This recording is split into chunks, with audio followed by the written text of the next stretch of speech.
एक important topic आपण बघणार आहोत, dispersion of light. Dispersion of लाईटचा यूज आपल्याला रेनबो फॉर्मेशन समजून घेण्यासाठी होणार आहे, कारण रेनबो फॉर्मेशनमध्ये डिस्पर्शन ऑफ लाईट एक इम्पॉर्टंट रोल प्ले करतात. त्यामुळे डिस्पर्शन ऑफ लाईट काय असते ते नीट समजून घ्या. डिस्पर्शन ऑफ लाईट, लाईटचं डिस्पर्शन. डिस्पर्शनचा अर्थ काय असतो? डिस्पर्शन म्हणजे काय? स्प्रेड आउट होणं, किंवा ज्याला मराठीमध्ये आपण बोलतो विखुरणे. सो लाईट स्प्रेड आउट होणे, लाईट विखुरणे, याला आपण बोलतो dispersion of light. But light विखुरते म्हणजे काय, किंवा लाईट कशामध्ये स्प्रेड आउट होते? तर आपण लाईट म्हणजे काय, सनलाईट आपण इथे कन्सिडर करतो. आपण काय म्हणतो? सनलाईट. सनलाईटचा कलर कोणता असतो? आपण म्हणतो white beam of light. White आपल्याला दिसते, आपण कन्सिडर करतो white beam of light. Sunlight is white or white beam of light. But ही जी सनलाईट असते, ही सनलाईट बनलेली असते काही कलर्सची, किंवा आपण ज्याला आपण बोलतो कॉम्पोनंट ऑर कॉन्स्टिट्युएंट कलर्स. म्हणजे सनलाईट ज्या कलर्सची बनलेली असते त्याला आपण बोलतो कॉम्पोनंट ऑर कॉन्स्टिट्युएंट कलर्स. हे जे कलर्स असतात, हे कलर्स कोणते असतात? जे आपण रेनबोमध्ये बघतो त्या कलरची लाईट बनलेली असते असं आपण कन्सिडर करतो. मग आता हेच कलर का? कारण हे जे कलर आहे, हे कलर आहे विजिबल स्पेक्ट्रममधले. विजिबल स्पेक्ट्रम म्हणजे काय? विजिबल स्पेक्ट्रम आत्तापुरतं एवढं लक्षात घ्या की विजिबल स्पेक्ट्रम म्हणजे काय? असे कलर की जे ह्युमन आईज किंवा ह्युमन ब्रेन्स ॲज कलर म्हणून रिकग्नाइज करू शकता, त्याला आपण बोलतो विजिबल स्पेक्ट्रम. तर हे जे कलर्स आहे, हे कलर्स ह्युमन ब्रेन किंवा आईज ॲज अ कलर किंवा सेपरेट कलर म्हणून रिकग्नाइज करू शकता, ते हे कलर्स आहे. त्यामुळे आपण असं बोलतो की हे जे कलर्स आहे, ह्या कलर्सची बनून व्हाईट लाईट बनलेली असते. इथपर्यंत तर समजलं? व्हाईट लाईट ह्या कलर्सची बनलेली असते असं आपण कन्सिडर करतो, कारण हे जे कलर्स आहे फक्त हेच कलर्स आपले ह्युमन ब्रेन रिकग्नाइज करू शकता, because they belong to visible spectrum. आता डिस्पर्शन ऑफ लाईट म्हणजे काय? ही जी व्हाईट लाईट आहे, ही व्हाईट लाईट या कंपोनंटमध्ये स्प्रेड आउट होणे. म्हणजे एक व्हाईट लाईट अशी आली, ही व्हाईट लाईट एका मीडियममध्ये जाणार आणि त्यानंतर अशा या कलर्समध्ये स्प्लिट होणार. ही जी स्प्लिटिंगची प्रोसेस असते याला आपण बोलतो डिस्पर्शन ऑफ लाईट. याला आपण काय बोलतो? Dispersion of light. So dispersion of लाईटला आपण कसं मेन्शन करू शकतो? Separation of light into its component colours. लाईटचं सेपरेशन होणं कशामध्ये? तिच्या कॉम्पोनंट कलरमध्ये. कॉम्पोनंट कलर म्हणजे काय? ज्या कलरशी मिळून ती लाईट बनलेली आहे, किंवा त्याला आपण असं बोलू शकतो कॉन्स्टिट्युएंट कलर. ज्या कलर्सची मिळून लाईट बनलेली असते त्या कलरमध्ये लाईटचं सेपरेशन होणं वाईल पासिंग थ्रू मीडियम, एखाद्या मीडियममधून पास होताना. ही जी प्रोसेस असते याला आपण बोलतो dispersion of light. Dispersion of लाईटचे खूप सारे एक्झाम्पल आपल्या आजूबाजूला आपल्याला दिसतात. अगदी बेस्ट एक्झाम्पल आहे ज्यावेळेस रेनी सीझन असतो, पावसाळ्याचे दिवस असतात, त्यावेळेस रस्त्यावरती बघा पाणी असतं आणि बऱ्याचदा गाड्यांचं ऑइल त्या पाण्यावरती पडलेलं असतं. आता हे जे ऑइल आहे, हे ऑइल ड्रॉप जर तुम्ही बघितले त्याच्यामध्ये तुम्हाला वेगवेगळे कलर्स दिसतात. हे वेगवेगळे कलर्स म्हणजे काय असतं? This is dispersion of light. Another example, CD किंवा DVD डिस्क घ्या तुम्ही. ती डिस्क जर तुम्ही असे हातामध्ये धरली आणि त्याच्याकडे बघितलं तर तुम्हाला असे वेगवेगळे कलर्स दिसतात. हे काय? This is dispersion of light. Another example, simple एक प्लास्टिकची स्केल घ्या. ती स्केल अशी इथे डोळ्यासमोर धरा आणि अशी फिरवा. त्यावेळेस तुम्हाला ही जी स्केल आहे याच्यामध्ये सुद्धा वेगवेगळे कलर्स दिसतात.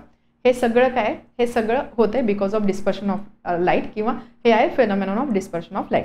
समजलं डिस्पर्शन ऑफ लाईट म्हणजे काय? डिस्पर्शन ऑफ लाईट म्हणजे लाईट वेगवेगळ्या कलरमध्ये स्प्रेड आउट होते, त्याला आपण बोलतो डिस्पर्शन ऑफ लाईट. मग आता हे डिस्पर्शन ऑफ लाईट कशामुळे होतं, किंवा त्यामध्ये कोणते कोणते फॅक्टर्स इन्व्हॉल्व आहे ते आपल्याला नीट समजून घ्यायचं आहे. सो त्यासाठी एक ग्लास प्रिझमचा इथे रेफरन्स घेतलेला आहे. ग्लास प्रिझम दाखवलेला आहे. एक सनलाईट आहे. सनलाईट म्हणजे काय? व्हाईट लाईट असणार आहे. सनलाईट इथे या ग्लास प्रिझमवर येणार.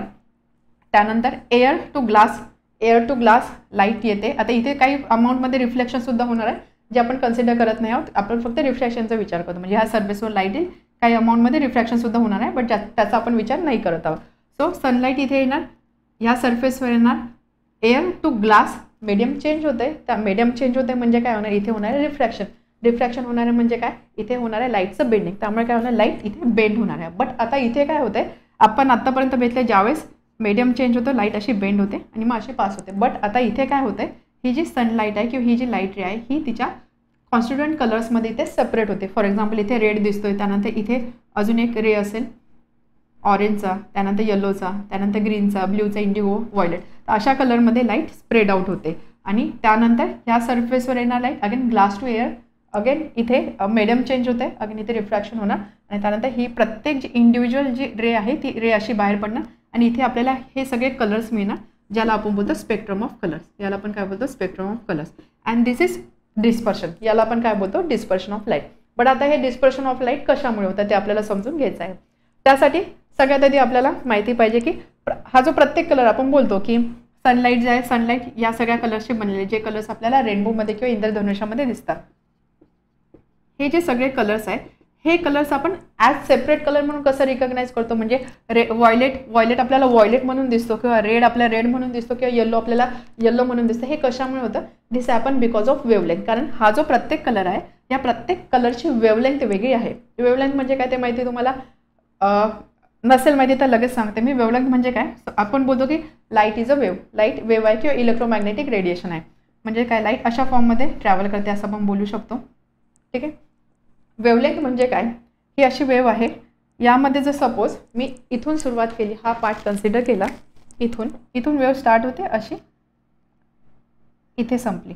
आता इथून नेक्स्ट वेव स्टार्ट होते ह्याच पोझिशनपासून, इथून ही अशी नेक्स्ट वेव स्टार्ट होते इथे संपते, इथून थर्ड वेव स्टार्ट होते. त्यामुळे ही जी एक वेव आहे, एका वेवची जी लेंथ असते या लेंथला आपण बोलतो वेवलेंथ. वेव लेंथ कशाची लेंथ, वेवची लेंथ. सो एका सिंगल वेवची जी लेंथ असते त्याला आपण बोलतो वेवलेंथ. वेवलेंथ आपण दाखवतो विथ लेटर लॅम्बडा, याला आपण काय बोलतो लॅम्बडा. वेवलेंथ जी आहे ती आपण लॅम्बडा या लेटरने दाखवतो. हा जो प्रत्येक कलर आहे ह्या प्रत्येक कलरची वेगवेगळी वेवलेंथ असते. फॉर एक्झाम्पल जर मी यामध्ये व्हायलेट कन्सिडर केला, व्हायलेटची वेवलेंथ असते अराउंड 400 नॅनोमीटर. त्यानंतर बाकीच्या या प्रत्येक कलरची वेगवेगळी वेवलेंथ असणार आहे. बट आपण काय करतो फक्त एक्स्ट्रीम म्हणजे जे एंडचे कलर्स आहेत त्याचाच विचार करतो. रेडची अराउंड 700 to 800 नॅनोमीटर असते. काही बुक्समध्ये 800 नॅनोमीटर दिलेलं आहे, काही बुक्समध्ये 700 नॅनोमीटर दिलेलं आहे. सो ही रेडची ही वेवलेंथ आहे, व्हायलेटची ही वेवलेंथ आहे, इंडिगोची अजून वेगळी असेल, वेगळी म्हणजे ह्या रेंजमध्ये. सो थोडक्यात हे जे सगळे कलर्स आहे याची वेवलेंथ रेंज करते 400 to 800 नॅनोमीटर यामध्ये, म्हणजे याच्यामध्ये असणारे नंबर यांची वेवलेंथ असणार आहे. तशी प्रत्येक कलरची वेवलेंथ वेगवेगळी असते. सो व्हायलेटची वेवलेंथ सगळ्यात लिस्ट असते आणि रेडची वेवलेंथ सगळ्यात जास्त असते. वेवलेंथ जास्त आहे म्हणजे काय, सपोज जर मी ही अशी एक वेव काढली आणि सपोज जर मी ही अशी एक वेव काढली, ठीक आहे, यामध्ये ही एक वेवलेंथ आहे आणि यामध्ये ही एक वेवलेंथ आहे. त्यामुळे मी असं बोलू शकते मे बी ही जी जर मी कंपॅरिझन करायचं ठरवलं तर ही जी आहे ही वेवलेंथ कसली आहे, रेड कलरची आहे, आणि ही जी आहे ही वेवलेंथ कसली आहे, व्हायलेट कलरची. कारण व्हायलेट कलरच्या वेवलेंथची व्हॅल्यू कमी आहे, रेडची व्हॅल्यू जास्त आहे. सो ही वेवलेंथ आहे रेडची आणि ही वेवलेंथ आहे व्हायलेटची असं मी बोलू शकते.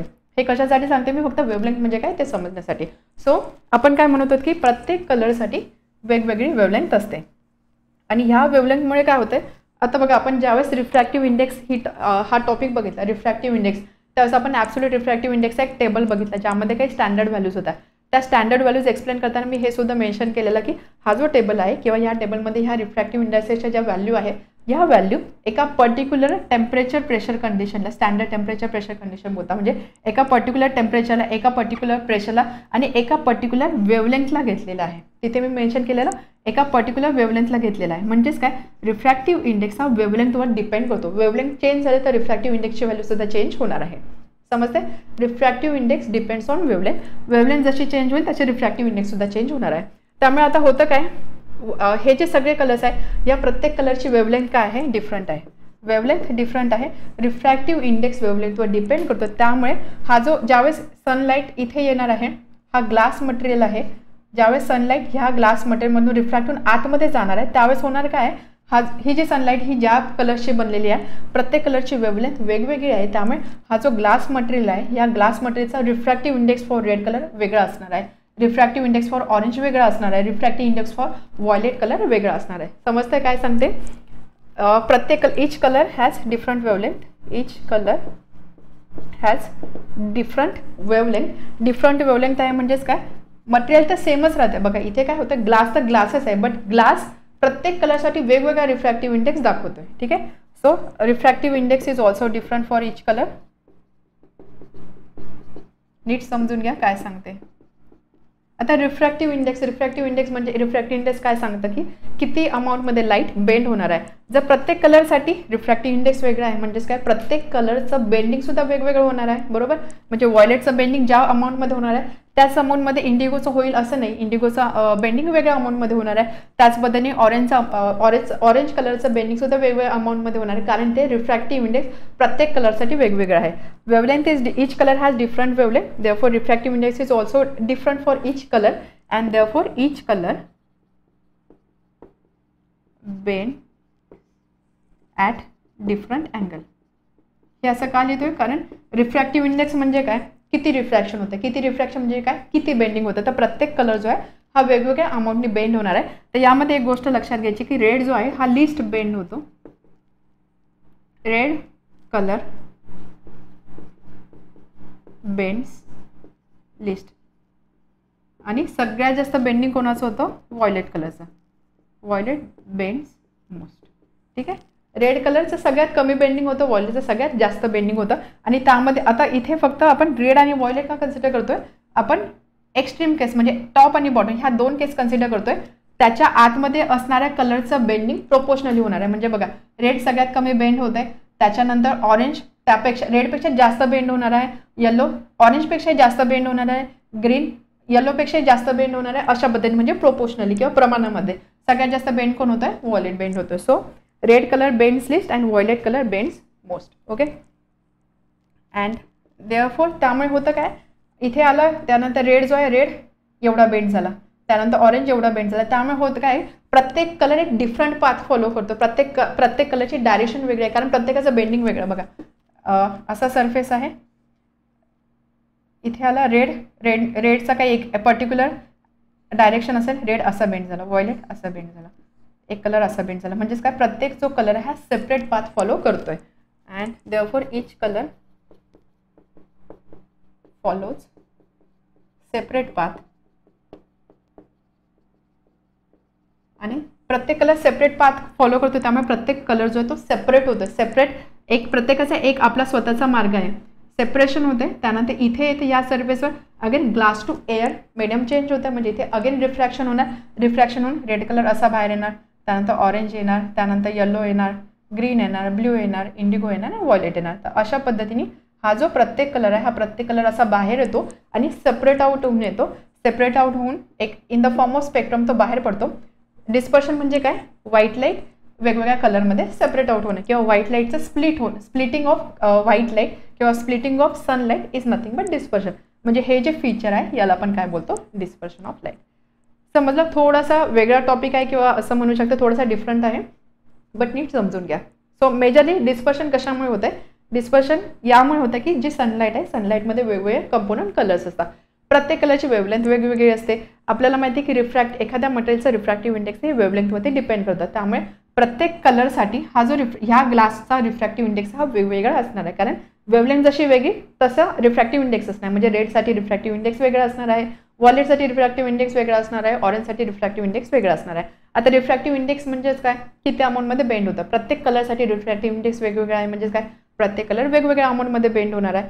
प्रत्येक कलर वेगवेगळ्या अमाऊंटमध्ये बेंड होणार म्हणजे प्रत्येक कलरचा पाथ जो आहे हा सुद्धा वेगळा असणार. म्हणजे एक असा बेंड झाला, एक असा बेंड झाला, एक असा बेंड झाला. तर अशा पद्धतीने प्रत्येक कलर जो आहे तो सेपरेट पाथ फॉलो करतोय, सेपरेट पाथ फॉलो करतोय. त्यामुळे आपल्याला असे सेपरेट कलर्स मिळत आहे. अगेन इथे ग्लास टू एअर ज्यावेळेस रिफ्रॅक्शन होईल त्यावेळेस प्रत्येक कलर सेपरेट कलर म्हणून बाहेर होत आहे. यामध्ये लक्षात ठेवायचं की रेड कलर जो आहे हा लिस्ट बेंड होत आहे, सगळ्यात कमी बेंडिंग रेड कलरसाठी असतं. आणि व्हायलेट कलर जो आहे तो सगळ्यात जास्त बेंड होत आहे.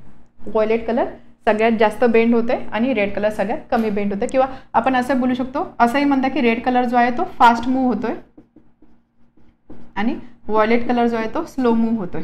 आपल्याला माहिती आहे की रिफ्रॅक्टिव्ह इंडेक्स जितका जास्त, आपण रिलेशन बघितलं, refractive index is inversely proportional to velocity. Refractive index जितका जास्त तितकी वेलॉसिटी कमी.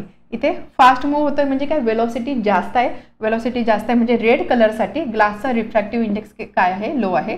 आणि व्हायलेट कलरसाठी ग्लासचा रिफ्रॅक्टिव्ह इंडेक्स काय आहे, मोर. हे सुद्धा आपण रिलेट करू शकतो in terms of refractive index. Refractive index इथे कमी आहे. रिफ्रॅक्टिव्ह इंडेक्स जितका कमी तितकं बेंडिंग कमी. सो रिफ्रॅक्टिव्ह इंडेक्स कमी, बेंडिंग कमी. रिफ्रॅक्टिव्ह इंडेक्स जास्त, बेंडिंग जास्त. रिफ्रॅक्टिव्ह इंडेक्स म्हणजे काय, थोडक्यात किती रिफ्रॅक्टिव्ह इंडेक्स कमी आहे म्हणजेच काय, तिथे अडथळा कमी आहे. अडथळा कमी म्हणून रेड लाईट फास्ट मूव्ह होते. रिफ्रॅक्टिव्ह इंडेक्स जास्त म्हणजे अडथळा जास्त आहे, त्यामुळे व्हायलेट लाईट स्लो मूव्ह होते आणि त्यामुळे आपल्याला हा स्पेक्ट्रम ऑफ लाईट मिळतं. Sir Isaac Newton was the first person to use glass prism to get spectrum of sun. sunचा हा स्पेक्ट्रम मिळवण्यासाठी ग्लास प्रिझम यूज करणारे फर्स्ट पर्सन आहे सर आयझॅक न्यूटन. एवढ्या सगळ्या गोष्टी तुम्हाला लक्षात ठेवायच्या आहे. समजलं डिस्पर्शन ऑफ लाईट म्हणजे काय. यामध्ये तुम्हाला हे लक्षात ठेवायचं आहे की हे जे कलर्स असतात हे सगळे कलर एका युनिफॉर्म स्पीडनी एअर आणि व्हॅक्यूममध्ये ट्रॅव्हल करतात. एअर आणि व्हॅक्यूममध्ये हे सगळे जे कलर्स आहे हे सगळे कलर एका स्पीडनी ट्रॅव्हल करतात. बट ज्यावेळेस हे मीडियम चेंज होतं other than air and vacuum, air आणि व्हॅक्यूम व्यतिरिक्त दुसरं कोणतं मटेरियल ज्यावेळेस असेल किंवा दुसरा कोणता सबस्टन्स ज्यावेळेस असेल त्यावेळेस हा जो प्रत्येक कलर आहे हा प्रत्येक कलर वेगवेगळ्या स्पीडने ट्रॅव्हल करतोय. ठीक आहे, ही गोष्ट तुम्हाला इथे लक्षात ठेवायची आहे. त्यामुळे इथे ज्यावेळेस मटेरियल चेंज झालं, ग्लास आला, त्यावेळेस प्रत्येक जो कलर आहे यांनी वेगवेगळा स्पीड म्हणा किंवा वेगवेगळं बेंडिंग त्याचं झालेलं आहे.